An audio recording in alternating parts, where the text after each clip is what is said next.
Welcome to Ninepin, Bay of Islands Sailing Week's very own podcast, once again hosted by Insight Media.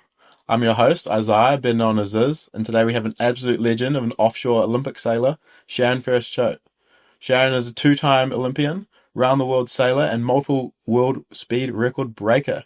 She has raced in the Volvo Ocean Race, skippered high-performance foiling teams, and women's championships in offshore sailing. Sharon, welcome to the show.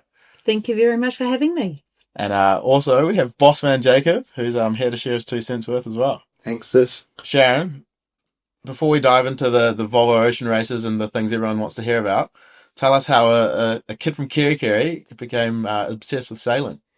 I was lucky enough to be the girlfriend who was taken sailing to keep the daughter happy on the family yacht. And basically, after work and school on a Friday afternoon, we sailed out to Roberton Island. We pitched a little pup tent, scared ourselves witless about boogeymans as 12-year-olds in our little pup tent. The next morning, her mum rowed in and taught us how to row the dinghy. And all morning we went exploring, and it was absolutely glorious. Yeah. We came back for lunch and her dad said, hey, the dinghy's got a rudder and a sail. Do you guys want to try sailing? And I was like, okay, what's a rudder and what's a sail? So we set this dinghy up, and it was a first for her dad as well because he'd never set it up. And so for the rest of the afternoon, I continued to hit her in the head with the boom while she rowed around to keep me going. Yeah. And that night we were asleep by 6 o'clock, I think. Yeah, knackered. And on the way in, her dad said, I think the school's got a sailing team. Maybe if you liked it so much, you should go and check it out. Go and find, I think, Mr. Godbert is his name. So the next morning, I got home and I did not stop talking about my weekend. And I told my family that I need to go to school tomorrow early because I need to find Mr. Godbert to see if I can join the sailing team. And my parents looked at each other. I was the kid that hid in the dryer not to go to school. Really? Oh. And then after one weekend, I want to go early. Yeah. They were just like, what's going on here? What have they done to you? Exactly. And so I went and found this Mr. Godbert, and he gave me a sheet of paper, which were basically the team values and rules and expectations of being a team member of the sailing team. Wow. And they were all about punctuality, about language, about how you respect everybody else in the team, and basically what was expected of you to be in a high valued team. Awesome. And I had to sign it and state that I would fulfill all these roles. And I was incredibly lucky because from that day, I basically sailed every day for 25 years. Really? That's awesome. Yeah, I was lucky. I was really lucky. I was a bored 12-year-old heading for trouble. Yeah. And sailing saved me. That's awesome. Yeah. How cool is that? And was it a team sailing? Was it in the 420s? Yeah, exactly what you guys were doing. Yeah. It was in those days we were in Mistrals up at the lake. Okay, and also down at Kerikeri Cruising Club. Yeah.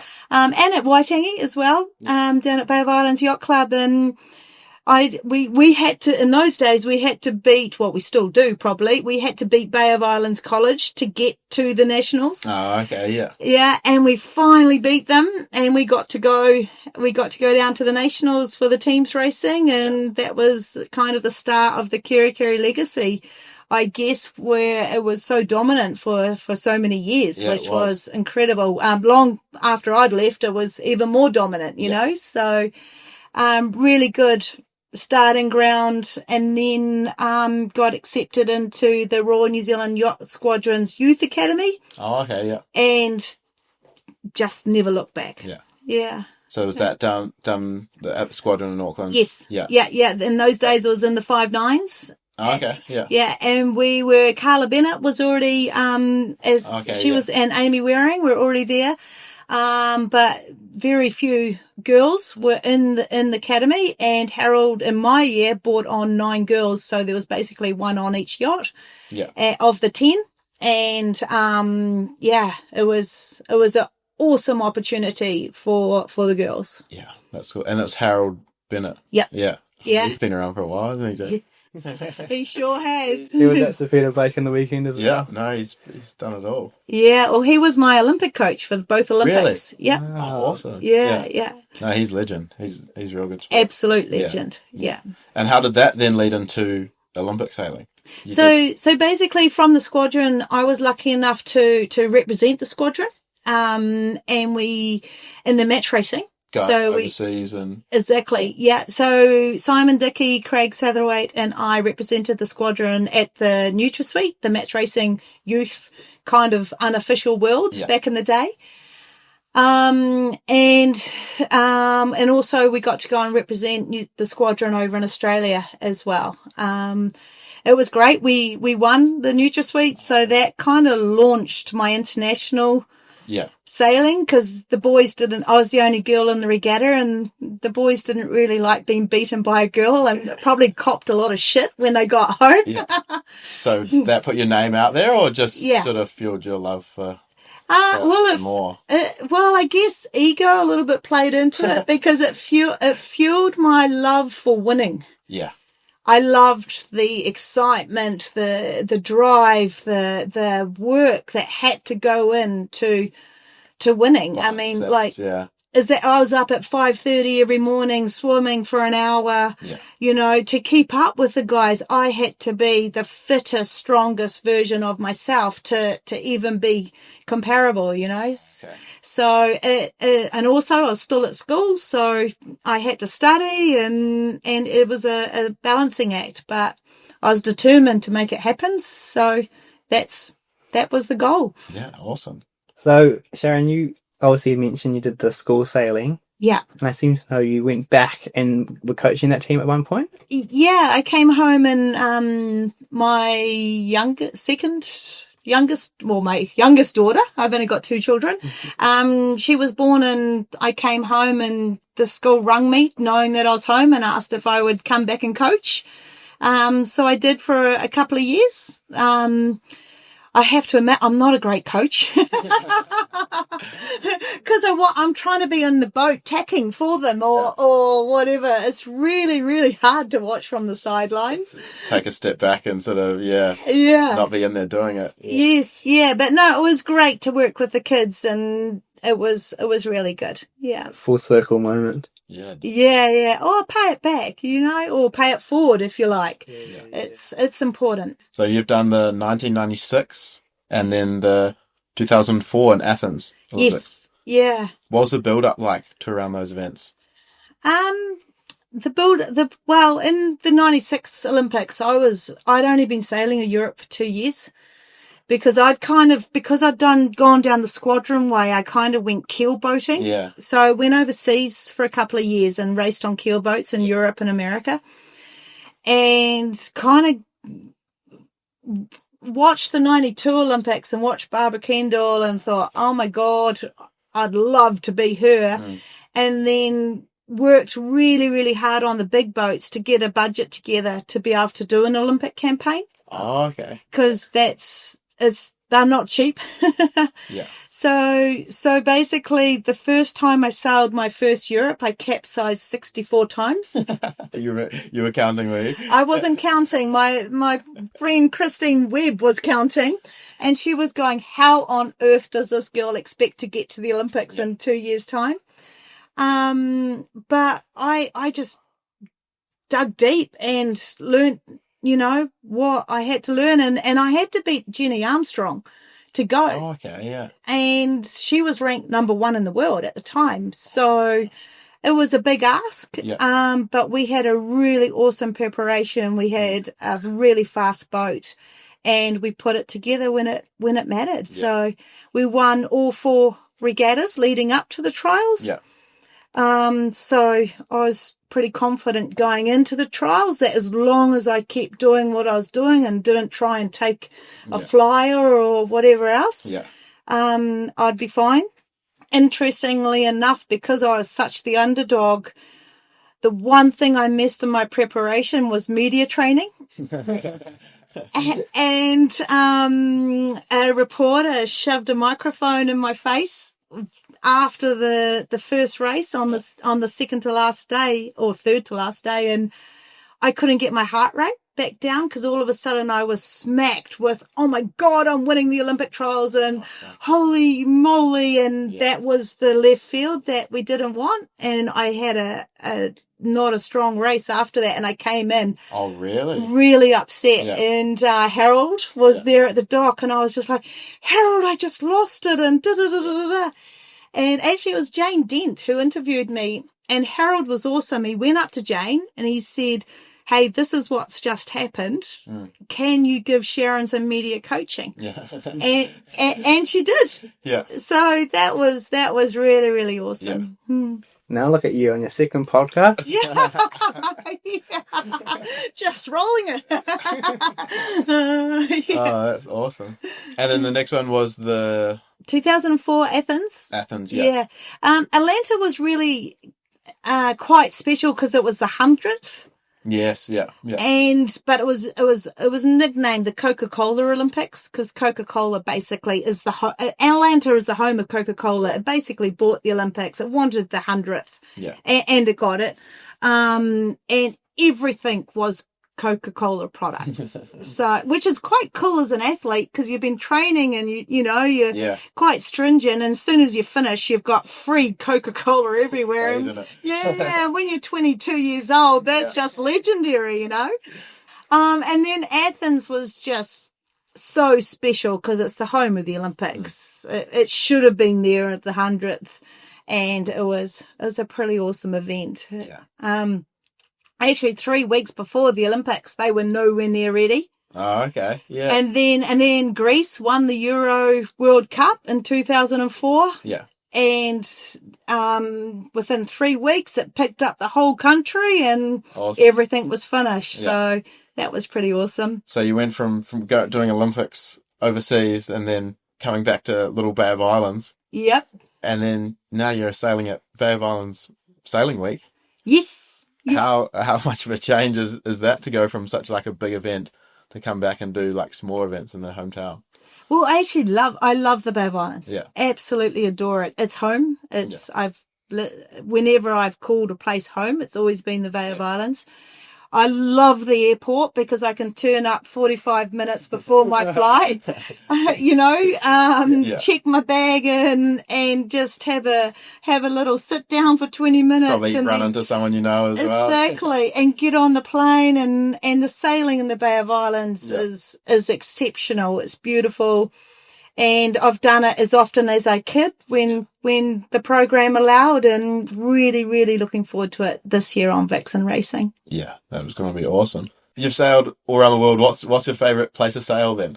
Bay of Islands. Bay of Islands. Yeah. Okay. Number one. The most special place in the world to sail into is the Bay of Islands. Oh, okay. Yeah. Yeah. Like when we've done our international passages and things, you can't beat sailing into the Bay of Islands on a sunrise. Yeah. No, awesome. With the dolphins. Yeah. In the distance, that's pretty awesome. I was coming into Bay of Islands from the coastal a couple of weeks ago, and it was nighttime, and the dolphins were coming in the phosphorescence, like playing in the bow. Yeah. And they just looked like little torpedoes, like shooting through the water. It was so cool. I've never seen it before. Like that. Yeah. Were you in before dark on that one, Sharon? No. Oh, okay. So you might have seen dolphins as well. Yeah. No, we were still floating in dark. It's like we're going backwards at that kind of. Yeah. Nice. Tell us about Amir Sports. Armour Sports was basically sponsored by an Italian who did 2 teams. They did a girls' team and a boys' team. Yeah. Grant Dalton saw me at the gym and said, Sharon, if you want to do the Volvo, ring Lisa. Yeah. And I was like, okay, I guess I'm ringing Lisa. So, I went over and did the trials and then it was a really tight turnaround to do. Yeah, how long was it from when you 3 months called them to when you guys were heading off? 3 months. 3 months, yeah. Okay. And in that time was 2 brand new boats, 2 different boats, a Freres and a Far. Yeah. And 3 weeks before the start, Dalt switched the boats. So that was even more interesting. Yeah. Yeah. And then we would have been better suited for the Freres because it had a smaller rig pan, bigger quadrant, less load on the wheel. Why did they switch? Doltz just thought that the Freres was faster. Yeah. Yeah. So it was his campaign. It was his call. Yeah. So, and as a result, there was lots of sales and stuff ordered for the far that we ended up getting that the boys didn't. But That came back to get you, isn't it? yeah, it does. Yeah. Yeah. But it was an awesome experience. It was, I mean, the Volvos is, well, now known as the Ocean Race is pretty awesome. Yeah. And what was your role on the boat? Helm trim. Yeah. Yeah. So, responsible for speed, for the trim of the boat, basically performance. Yeah. Yeah. Pretty much everything. Yeah. Awesome. We're on to a rapid fire question. Rapid fire. All right. Yeah, I've got one written down here. Where's your favourite port? Cape Town's pretty special. Yeah, I've heard of that. Yeah. I've seen some beautiful photos. Yes, and you can see Tabletop Mountain from like 50 miles out on a clear day, which you can't, no other landmass does that, you know. Another favourite port, Miami's pretty cool as well. Sailing into any port at night time is really, really special because it just turns into chaos. So difficult. Yeah, with all the lights and finding all the beacons, and you always have that heightened kind of Where's the rocks? exactly. Where's the mark? Yeah. Where's the finish? Yeah. You really got to be savvy with your navigation to make sure that you're in the right place. So I would say any port at lunch at nighttime. Yeah. It's very special. Yeah. Even coming to ports that you're like used to or have been into like multiple times. Just that the amount of lights. Yeah. It's just so confusing, I find. But yes. Well, you just need a motorbike. Park somewhere with their brake light on. Oh, okay. And you can think, okay, is that okay? No, that's not what it is. It can be, yeah. Can throw you a bit. Yeah. The first memory I think I ever met you was when you had the GC32 in Russell. Yep. I remember me and Jacob used to go around selling Marlin water bottles. Yeah, that's right. Yes. When was that? 2015, 16, was it? That summer? Yeah. Yeah, and Russell Wharf doing your thing. Yeah. A lot of hours in the sun that summer. Yeah, crikey, that's 10 years ago. Where did that go? Is that 10 years? Yeah. So always like First and only official professional sailing team. Yes. Oh, for you? Yeah. Yeah. How did that come about? So Flavio, the owner of the boat, Flavio. He was Swiss and he wanted to do something different. And so he shipped the boat down to New Zealand. He wanted to train in New Zealand for the summer, and he wanted to put basically a Kiwi team together. Yeah. And so I was the team manager for him, and so we put out applications and people applied, and we were based in Russell, and Simon also had the GC32 in Auckland, so it was really great to have them around as well. And basically we just did crew trials, and Flavio picked who we wanted within the team, and then we put the boat back in a container after an awesome summer here, ripping around in the bay and doing all sorts of things. And then took the boat back to Europe, and that year we finished third on the circuit. Cool. Yeah. So the two teams that beat us were both America's Cup teams. So okay. Unofficially we're the first amateur team. First professional amateur team. Yeah. So no, that was awesome. It was a great learning experience, and I got the opportunity to helm and skipper the event in Palma, and we actually finished second in Palma. So we did beat one of the America's Cup teams, which was pretty cool. And a great pathway. Like Phil Robinson's gone on from there, Luke's gone on from there. A lot of the guys have gone on from that campaign and done amazing things. So it's brilliant. That would be cool. Even nowadays, it'd be awesome to have like in the Bay of Islands. Oh, wouldn't it? Like how amazing that'd be to be on like a mini F50, pretty much. Really. Exactly. Yeah. It'd be pretty cool. What are your thoughts on the new foiling generation? Everyone's foiling. Jake was foiling earlier today. I guess when the GC was in Russell, it was One of the only. one of the only foiling things around, and everyone was like, "Whoa, what's that?" Yeah. And then 10 years later, we've got everything foiling, and it was, "Oh, just another foiling boat," Yeah, exactly. It's adapted. I think it's just progression. I think it's exciting. It's who likes hiking? I certainly don't. Yeah. And it's fun. It's fast. It's you got to be so fit and really, really onto it. And I think it's great progression. It's media friendly. Seeing things flying in the middle of the year like they're kind of spaceships. It's brilliant. Yeah. Absolutely brilliant. Right, we definitely enjoy the foiling regattas we go to, me and Ziz. Yeah. Yeah. No, I think it's awesome. But it's interesting to see what more experienced people think about like foiling, because obviously you didn't grow up around it. No. And then like it's just sort of bombarded the sport in the last sort of couple of years. Yeah, I think it's brilliant. Yeah. Yeah. No, if I have my choice, I'd be on something foiling. Yeah. Absolutely. Yeah. So we'll go back to Mum quickly. They did Bay of Islands Sailing Week in 2016. Yeah. How was that to race on a boat so high performance against a few old clunkers? The biggest problem was getting around the clunkers and not turning it upside down. No, but it's each for their own, and that's one thing that's so awesome about sailing is that you can be 6 weeks old or 70 years old. There's always a position for you on the boat. Oh, 100%. Yeah. And that's what I think is so unique about our sport. It's why our sport survives. Yeah. And we need the clunkers to bring new people in and stuff like that. Not everyone can go and step on a GC32 and be safe. Yeah. They need to learn. There's always a pathway, and that's so important. And making sure those pathways create for the grassroots is the only way our sport's going to survive. So it's all relevant, it's all important, and it needs to be there. Yeah. Anyone can step on a boat and start to go sailing. It's so awesome about like sailing. You can invite your mates in. Yes. They can come and go. Like you can teach them how to sail for Pull that thing. Pull the blue one. And generally it's not going to bite them. So and that's really important. No, it's awesome. What's your first memory of Bay of Islands Sailing Week? I've done a few now, but probably one of the most special ones, apart from, the GC32 one, that was pretty special as well. That we got the Cock of the Bay and the tall ships race and stuff like that, What was that for?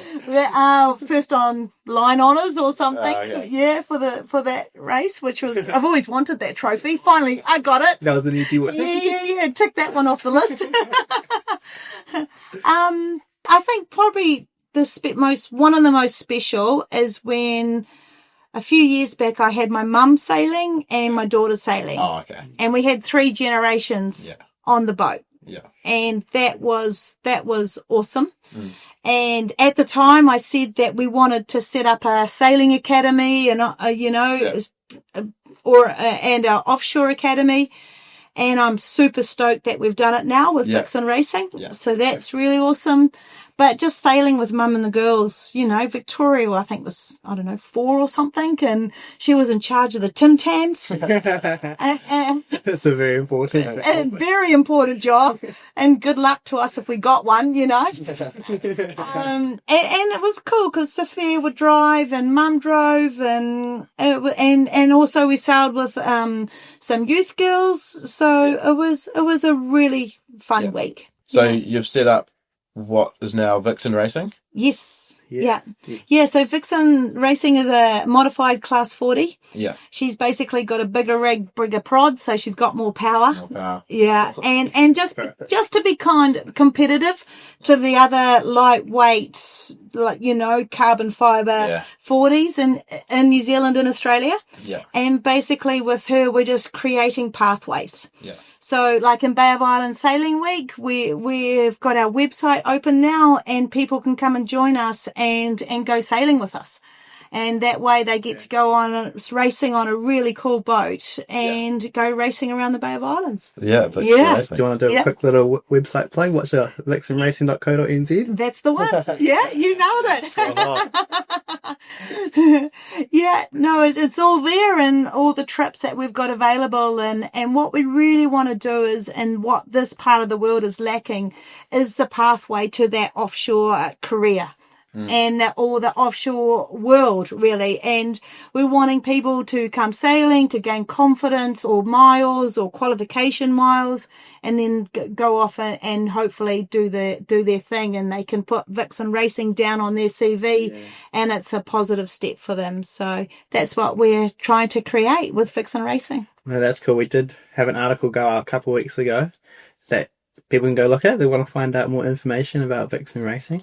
Yeah, I think that there's always been, I personally think, a big gap between sort of like that professional sailing and then sort of the sailing, like top level. So Yeah. And international offshore racing. Yeah. Well, and it's connections, right? Oh, like 100%. how do you take that step? How do you take the step from Opua Cruising Club or Bay of Islands Cruising Club to a French club where you can get, an introduction or whatever. And it's tough in this part of the world. Yeah. It really is tough because you've got a massive airfare to, first of all, to even get out of the country. Yeah. And then they go, oh, Kiwi, how long can you stay in Europe or America? So there's a few hurdles to jump before you can actually get there. So, what I tell people who I'm mentoring is, just don't give them an excuse to leave you on the dock. Yeah. Make yourself invaluable. I think just being a Kiwi though, you put your name up there. Yes.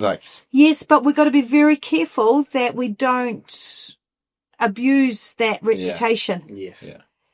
Because that would be a real disaster. So you have to, just because you're a Kiwi doesn't mean that you got your foot in the door. You still have to prove yourself. Yeah. Yeah. You still got to work hard. You still got to actually be able to walk the walk that you're talking, exactly. Yeah.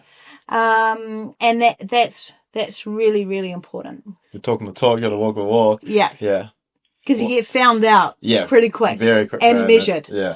Yeah. Yeah. So what's 2025, 2026 sort of looking like for you and Vixen Racing and everything? You got some big plans coming up reasonably soon, maybe? Like a little Sydney to Hobart jaunt. Yeah. Playing with the big boys? Yes. Go and get spooked by them on the start line again. Yeah. No, we got a 3-day training camp coming up early next week, back in Sydney, and then we've got the Sydney to Hobart obviously starting on Boxing Day. Yeah. Which will be pretty cool. Hopefully we're not on the first line with the 100-footers because that was a bit intense for Cabbage Tree. Yeah. And then from there we go from Hobart back to Opua in time for Bay Week. Perfect timing. Yeah. Very nice of you. Sydney to Hobart will be crazy. Yeah. Awesome. Have you done that one before? Twice. Yeah. Last year and 20 years ago in the Volvo. On what was last year on? The Amoka. Oh, okay. Yeah. Awesome. Oh, that would be cool. That would be very cool. Yes. Yeah. Awesome. What's one piece of like equipment or something you bring with you like every time you go sailing? These Most important. when it's cold, Yeah. I bring these fleece-lined gloves waterproof gloves from Bunnings. Okay. From Bunnings. From Bunnings. Okay. Like $12. Okay. Oh, And they're absolutely brilliant because they're completely waterproof and they save your hands when it gets cold. So very good. and they're not really expensive sailing gloves, Yeah. So that's if it's cold, and when it's hot, it's my army bucket hat. Yeah. Keep the sun off me. Yeah. Yeah. Oh, I'll have to write that one down. The gloves. Yes. Yeah.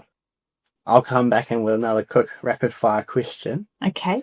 Obviously, you do a lot of offshore, and there can be some risks involved with that. What's your biggest fear that you not worry about, but what's the thing that's always in your mind when you're crossing the oceans? Sharks? Shark. Yeah, hopefully you're going too fast for sharks. But I guess someone getting hurt. Yeah.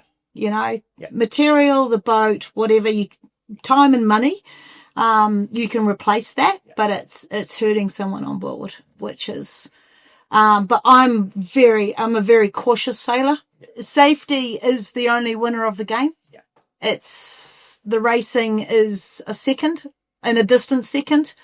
We really hammer home our safety drills, our man overboard procedures, our fire drills, anything that has to do with safety. Thank God on Vixen we've got this tiny little jet boiler, so fire isn't really an issue. I was on board recently and you're making a fireproof box for... Yes, the lithium batteries. Yeah. It's a good idea. Yeah, they're fully in a stainless steel box now. So that whole system's been upgraded to cover that with air shut-offs and, fireproofing system and like fire extinguishers, automatic fire extinguishers and all that. Yeah. It's once lithium batteries go, they go. Yeah. But they're a bit full on. But if we didn't have them, we'd have to carry 250 kg of batteries. Yeah, that's not to hold the same amperage hours. So it's a balance, and and it provided that we run them correctly. We're monitoring them when they're charging, so they're not overcharging. I have more fear of solar at the moment than lithium batteries because I've seen so many boats catch on fire. Not the panels or the battery, it's actually the connection. The connections are overheating and catching on fire. So for me, that's more of a worry. I eventually, performance-wise, I'd like to go hydro and see, because solar you can only obviously charge 12 hours a day, whereas hydro, once you're off, you charge whenever you're moving. And generally anything over 7-8 knots, you're maxed charging anyway. So hydro, How do you think that affects like speed of the boat? It's minimal. One bad tack's the same difference. Yeah. It's a tiny little propeller that goes in the wash zone anyway. So it's already turbulated and drag. So it's absolutely minimal. Speaking of speed records. I know you've broken a few. Yeah. Can you tell us about those ones and how you did it? Most of them were on maxi catamarans, and they're like 110 feet long by 45, 60 feet wide. Yeah, so that's awesome. Yeah, as big as a tennis court, basically. Oh, really? Is that the official? Yeah, that's a similar size.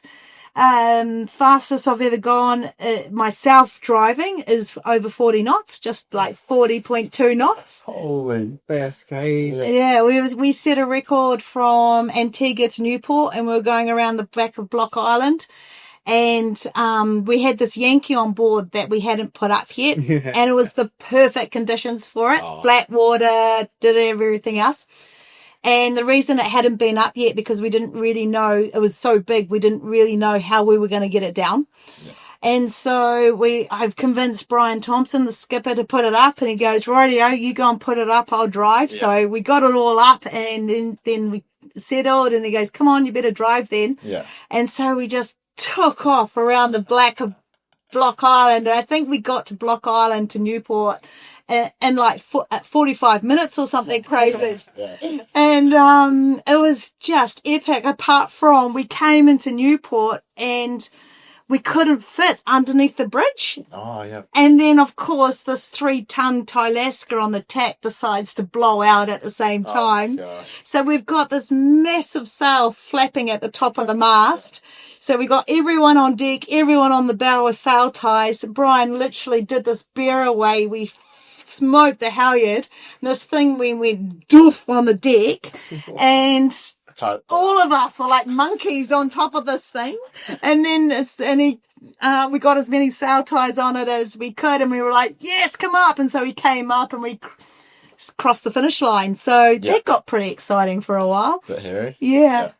So you weren't aiming for the speed record, just happened. It just happened, yeah. And it was actually really cool. Ben on the boat, he made me this carbon plaque with a 3-ton Tylaska blowing out. That's cool.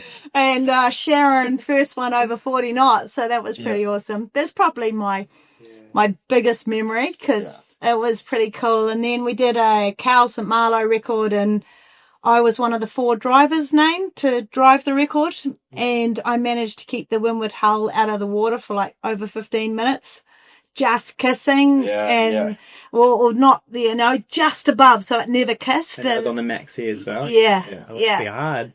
Yeah. It means as you take the Hobie cat out and start racing, we could keep it up for that long. It's either over the other side or you back down. Yeah. Well, I can tell you after that I was exhausted, but but that was pretty cool. And they're just the speed records. When you get them, they're easy, because the weather's in the right way. That you can only ever sail a boat as fast as the sea state allows you to.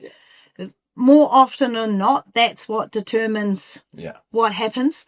And you need that flat water, building breeze, current going the right way, the tide going the right way. So there's a lot of factors in them. But Happened to all come together for you exactly. a couple of times now. Yeah. No, love speed records because it means it's fast with the wind in the right direction. No, that's so cool. Yeah. I know the local wingfoil boys, they were like, I went 34.7 knots today.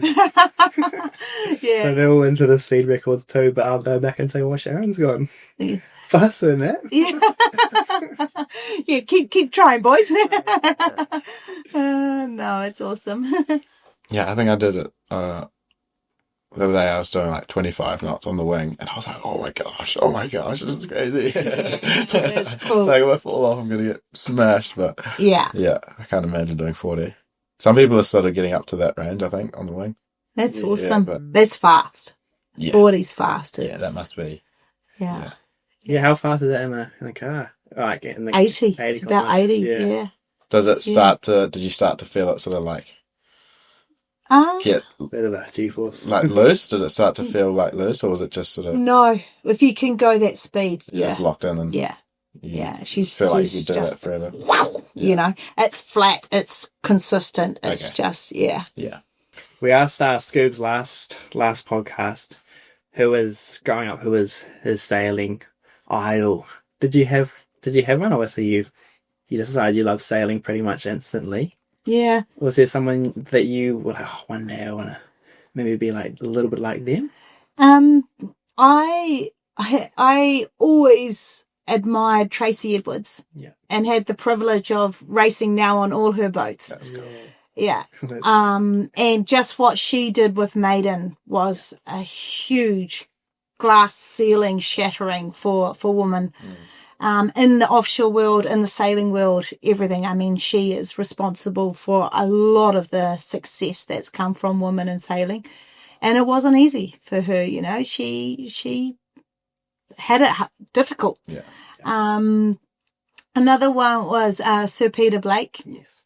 When Tracy asked me to sail with her on Rawlinson Alliance, which was ex-Enza, Sir Peter Blake's boat, I rang him not long after he won the America's Cup, and I said, hey, we're sailing your boat. Would you offer any advice or have any playbooks or anything like that we could use? And he spent 2.5 hours on the phone with me and basically ran through everything. That's so cool. And he suggested even how we adapted it, because we were sailing with more. He suggested how he would adapt it to us, because obviously we're not 100 kg giants, but instead he made a lot of really awesome suggestions, and he followed us, and sent us through ideas and comments and stuff like that. So that was, he was always a big inspiration. And one of those people that you never forget where you were when you heard that he had passed. But yeah, between Tracy and Sir Peter Blake, they were probably, Yeah, it was my goal to race around the world in the Whitbread or the Volvo rather than going to the Olympics, but I got to the Olympics first, which actually got me to race around the world because I was an Olympian. Yeah. So that's why I got a crew trial with Tracy. Perfect. So it's all Worked part out of it. in the end, Yeah. Awesome. What's one bit of advice you give to women, to female in sports who want to take it to that next level, or in sailing who want to sort of take to that next level? Basically, there's qualifications are starting to come into professional yacht racing now. Yeah. Like you need your offshore medics, you need your radio licenses, you need different qualifications. Each boat needs, you need your RYA yacht master.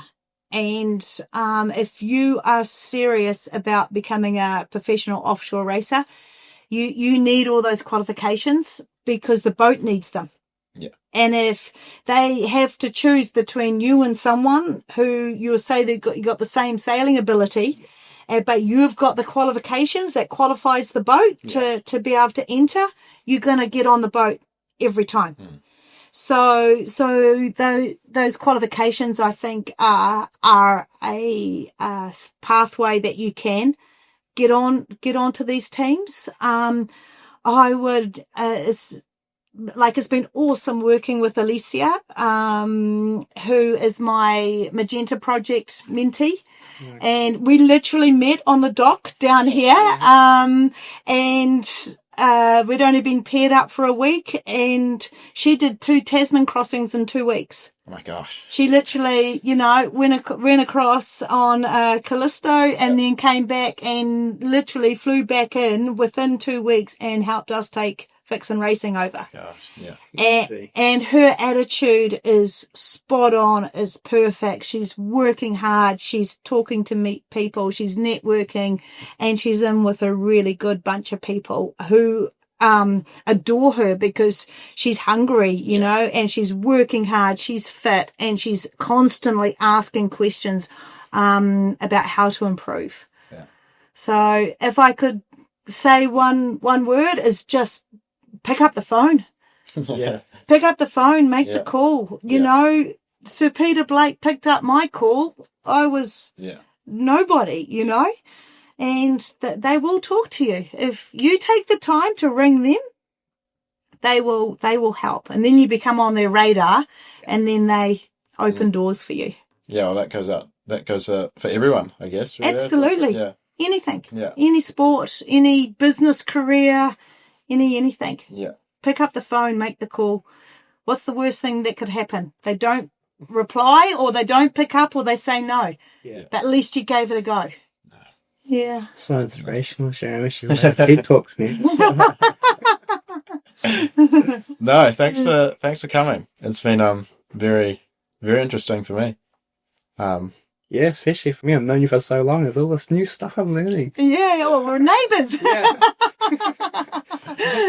No, awesome. Thank you very much. No, thank you for having me. No, it's been cool. Hopefully we can do another one sometime soon. Yeah. Get to the more nitty gritty of stuff.